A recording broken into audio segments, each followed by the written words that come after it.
Afsuski, yomon xabar. Yana bir taniqli inson vafot etdi. Assalomu alaykum, hurmatli tomoshabin. Kanalimizga xush kelibsiz. Videoroliklarimiz ostida bir dona like hamda podpisatsiya tugmachasini bosib qo'yishni yodingizdan chiqarmang. Prezidentning ukasi vafot etdi.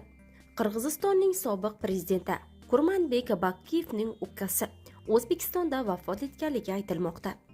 U so'nggi yillarda O'zbekistonda yashagan va uzoq vaqt kasal bo'lgan, ammo o'lim sababi ochiqlanmagan. Ma'lum qilinishicha, marhumning jasadi Jalolobod viloyatiga olib borilib, Massaddan Teyit qishlog'ida dafn etilgan. Ahmad Baqiyev 2010-yildan keyin jinoiy ishlarga aloqador bo'lib, 2012-yilda aybdor deb topilgan. Keyinchalik u qochib ketgan va qidiruvda bo'lgan.